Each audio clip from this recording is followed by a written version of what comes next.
চলো আজকে মায়ের মতো দেখে ব্লগটা স্টার্ট করা যাক। আজকে রেডি হয়ে যাচ্ছিলাম গাড়ির পুজো দিতে। নেক্সট ব্লগে তোমরা দেখেছো যে আমি নতুন গাড়ি কিনেছি আর সেটারই আজকে যাব পুজো দিতে। আর ওয়েদারটা দেখে কত সুন্দর ছিল। হ্যাঁ, ওয়েদারটা দারুণ ছিল, বাট গাড়িটা একটু ধুলো পড়ে গেছিলো যেহেতু গ্যারেজে ছিল, তাই গাড়িটা বের করে ভালোভাবে ধুয়ে নিচ্ছি। নাম্বার প্লেট লাগানো হয়নি। আর আমি যখনই বেরোই এখানটায় এসে আমার 10-15 মিনিট ওয়েট করতে হয় রেল গেটের জন্য। এত গরম ছিল কি বলবো, ভীষণ গরম ছিল, দেখতেই পাচ্ছ রোদ। কিন্তু ওয়েদারটা জাস্ট প্রেমে পড়ে গেছিলাম, জাস্ট অসাধারণ ছিল ওয়েদারটা। সবাই বলছো নতুন গাড়ি চালানোর আগে নাকি একটু পুজো দিয়ে নিতে হয়, তাই জন্য দেরি না করে একদম ঝটপট করে গেছিলাম পুজো দিতে। ব্লগগুলো অনেকদিন আগের। আর আমি গেছিলাম গোবিন্দপুর কালীবাড়িতে। এই হচ্ছে গোবিন্দপুর কালীবাড়ি।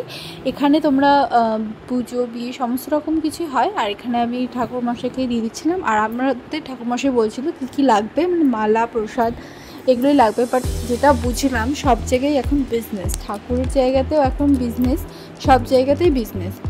তো এখানে মালা আমরা পছন্দ করছিলাম যে কোন মালাটা গাড়ির জন্য ভালো লাগবে। তো এখান থেকে একটা মালা আমরা নিয়ে নিয়েছিলাম। তো আমাদের ওই কাকুটা বললো তোমরা এই মালাগুলো নিয়ে নাও, এখানে স্কুটির জন্য এই মালাগুলো একদম পারফেক্ট হবে। তো আমরা মালা নেব, তো কাকুটার কাছে মালা আর ধূপকাঠি নিয়ে নিয়েছিলাম। আর আমরা এই মালাটা নিয়েছিলাম। এই মালাটা সত্যি সুন্দর লাগছিলো, যেহেতু আমাদের ব্ল্যাক কালারের স্কুটি আর রেডের মধ্যে বেশি সুন্দর লাগছিলো দেখতে।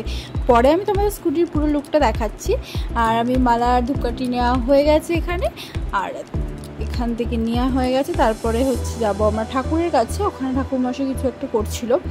আর তারপরে আসছি মায়ের কাছে। মায়ের মুখটা দেখেই তো সকলের একদম মানে মন শান্ত হয়ে যায় জানি। আর এখানে যা যা মনস্কামনা আছে সব আমি বললাম। দিয়ে গাড়ির পুজো স্টার্ট হলো আমার। আর এটা হচ্ছে আমার নিউ গাড়ি, দেখলেই মনটা ভরে যাচ্ছে সত্যি। তো এখানে পুজো স্টার্ট হলো। আর যেটা বললাম যে এখন সব জায়গায় বিজনেস, মানে প্রথমে আমাদের ওখান থেকে নেওয়া হলো 100 টাকা। তারপরে আবার ঠাকুরমশাই পুজো দিল, দেওয়ার পরে বললো আমাকে দক্ষিণে দিতে হবে এবং বেশি টাকা দিতে হবে। তো কিছু বললাম না, দিয়ে দিয়েছি আমরা। যে ভাবলাম যে ঠিক আছে চলো গাড়ি পুজো দিতে যাচ্ছি, কিছু বলাটা ঠিক না, পুজো দিয়েছি যেহেতু, গাড়ি বাড়াবাড়ি না করে বলে দিলাম।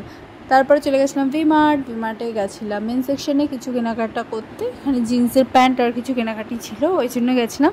তারপরে পেয়ে গেছিলো খুব খিদে, ওই জন্য চলে গেছিলাম মোমোতে। আর মোমো কার কার খেতে ভালো লাগে অবশ্যই কিন্তু কমেন্ট করে জানিও। আর আজকের ব্লগটা এটুকুই, কেমন লাগলো জানিও।